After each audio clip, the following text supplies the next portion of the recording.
So it's a bit earlier than I would have liked as far as filming goes. But what I'll do is I'll drive around for an hour or so, and then come first light, we'll do a bit of filming. It's early, it's foggy, and it's been raining the last 24 hours, so it's wet. 4 PSI, have a look at that, all day long. We've just poked its nose, bit of flex there at the front. Poked its nose on a bit of a dune, shackle hasn't even moved yet. Let's go higher up that mount. Still got more.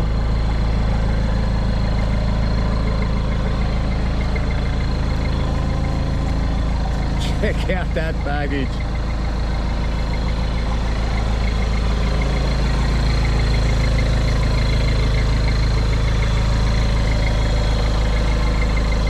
See, that bump stop's compressing and actually moving, which is good. That spring is going the other way big time. So it's getting plenty of up travel.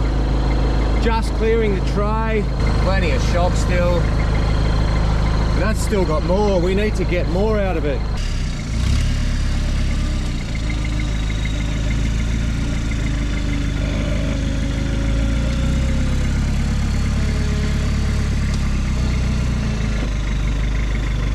I think that back wheel's off the ground. Yeah, the shackle won't open all the way. So to be fair, the only way I got that shackle to go the full length when I was doing the test at home was when I undid that saddle bolt. We need more.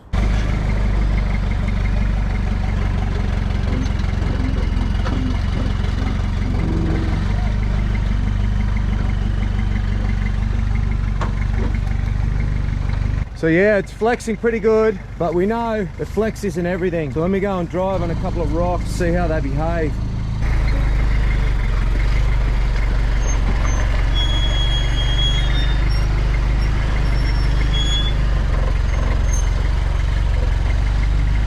So it's in this situation where I'm expecting it to not be, you know, worth our while to use these shackles. Look at that, that wheel's 3 inches off the ground.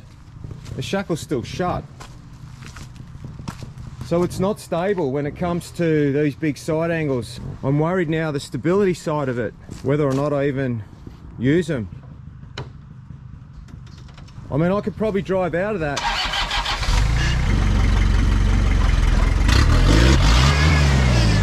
So this looks like a little bit of a nasty drop off. See how we go coming down this.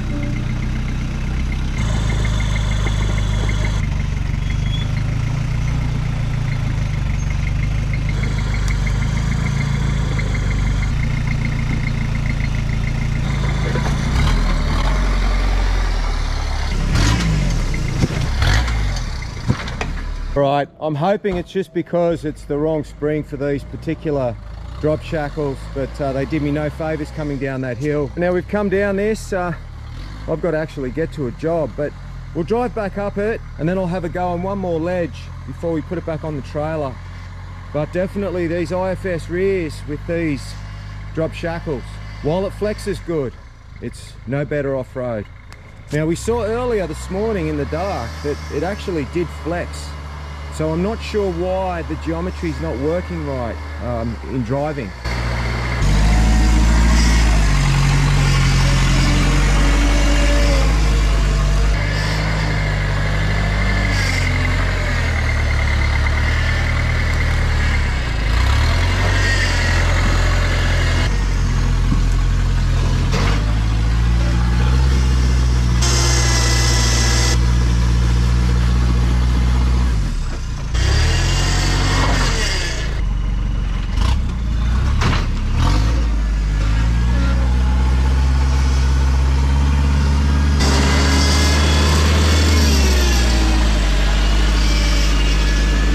So a fairly big ledge, shoulder height from where I was trying to climb, and I found myself the soil up top soft and it dragged me over. But plenty of blue paint here. I'm not sure if we just bent that now, couldn't have, right? Or if it was bent before, but we definitely did hit it. I've got this here playing in slow motion, but you may have noticed it earlier. The shackle here unloading while I'm asking the springs to climb together. I'm not a fan of seeing this happen. You can imagine coming down an obstacle, asking it to do the same. So seeing this, and having seen it a few times on this run through the video, the solid 200 shackles will win my vote.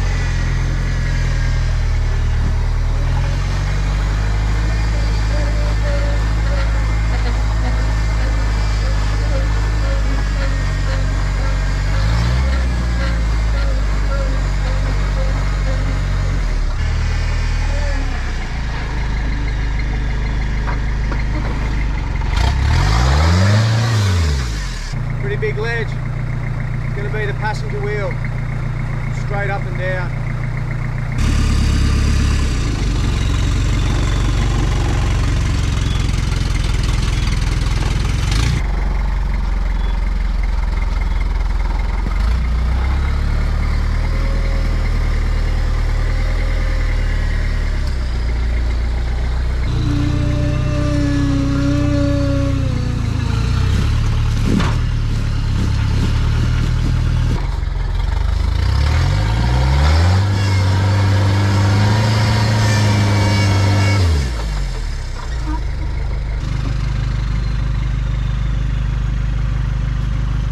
Chassis.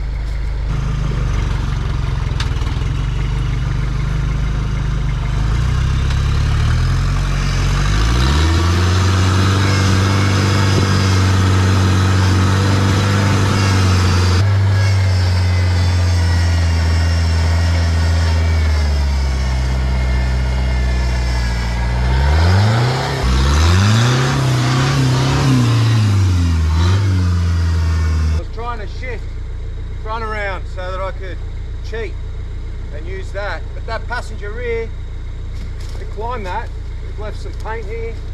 That looks like orange paint. That's the diff center, that big 80 series rear pumpkin.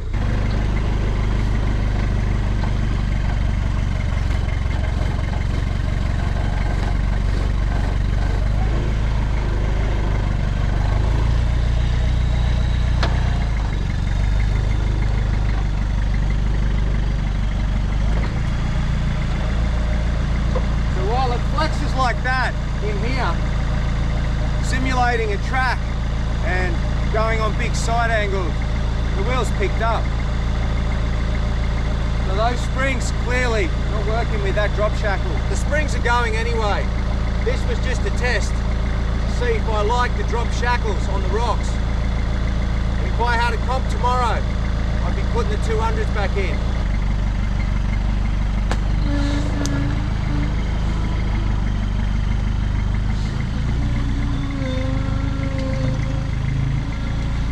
Camouflage, like a donkey in the fog. It's on the trailer, just tying it up, and I noticed that we've got some scrape marks on that tail shaft now, where it's hitting that wrap bar bracket, and then very close up top here where it might be hitting the cross member. That bend didn't get any better. Potentially I bent the tail shaft, so we'll stick GoPro under there when we back it into Brian's driveway. So before we go to Brian's, we're going to pull in, see Mark here at Carroll Springs, the Sydney EFS dealer, and we're going to pick up my springs, and I believe Brian's got some for Jacob's car too. Front and rear, the whole kit.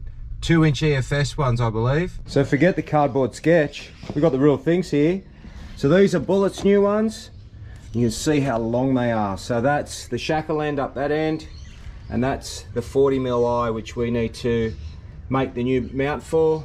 And then Brian's got some 2-inch EFS for Jacob's car. So you can see here I've lined these up. That's your diff. So the factory Hilux one, imagine that gets pushed down. We're not that far back, so if we do decide to run the drop shackle, it won't be as far out as the IFS ones. But then this is where we gain. So that's a couple of 100mm. So we're going to get a nice long spring, center bolt in the middle. I'm looking forward to that. And then this here, these are fronts for Jacobs. So I've got this here to show you center to center. That's where it sits on the diff. And this is the Hilux rear. So you can see when you do the roughs how much further forward you are pushing that front diff, because that dictates your wheelbase and where the diff sits. Brian's been a little bit busy too by the look of it. So we've got the dash completely out, and we'll surprise you guys when we do the walk around on this thing what he's doing. But look at that, custom twin transfer case. Oh, check out those knobs. Wonder if you'd notice them missing. All custom handmade cross member, 80 series front, high pinion. It looks like it's got an airline running to it. Lucky Jacob. And a rear. Do I see an airline back there? We do.